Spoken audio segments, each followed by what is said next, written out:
तो आज हम एक पोएम कवर करने वाले हैं जिसका नाम है हार्लेम, जो कि लैंगस्टन ह्यूज के द्वारा लिखी गई है। पोएम का मेन थीम रेसिज्म है। कवि ने इस कविता में कुछ प्रश्नों के उत्तर मांगे हैं। तो चलिए ज़्यादा देर ना करते हुए हम टेक्स्ट पे चलते हैं। What happens to a dream deferred? Does it dry up like a raisin in the sun, or fester like a sore and then run?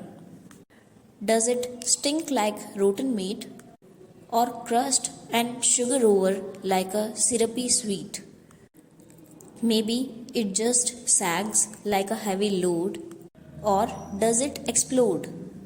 तो इन पंक्तियों में कवि ने यही बताया है, What happens to a dream deferred?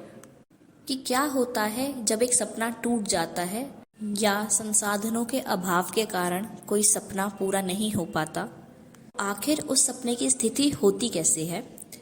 Does it dried up like a raisin in the sun or fester like a sore and then run? क्या यह एक किशमिश की तरह सूख जाता है या एक स्किन पर एलर्जिक वूंड बन जाता है इसमें से पानी बह रहा हो? Does it stink like rotten meat or crust and sugar over like a syrupy sweet? क्या वह एक गले हुए मीट की तरह बदबूदार बन जाता है या एक मिठाई के टुकड़े की तरह दिखाई देता है जो कि शुगर के सिरप से कवर हो? Maybe it just sags like a heavy load or does it explode?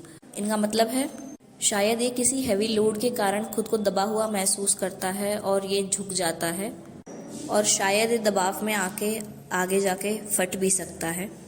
जो ड्रीम है अगर उसको बहुत टाइम तक दबाया जाए शायद वो किसी धमाके की तरह व्यक्ति के गुस्से के रूप में बाहर निकल के आता है।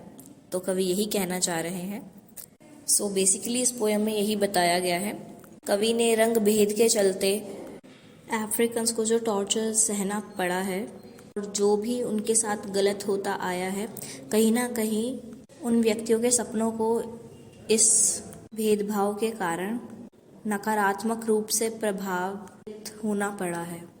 बहुत से लोगों की सपने, आकांक्षाएं और टैलेंट दबे रह गए हैं इस नस्ली भेद के चलते, और इस कविता के माध्यम से कवि ने इन्हीं सब चीज़ों पे प्रकाश डाला है। तो इसी के साथ हमारी ये कविता यहीं ख़त्म होती है।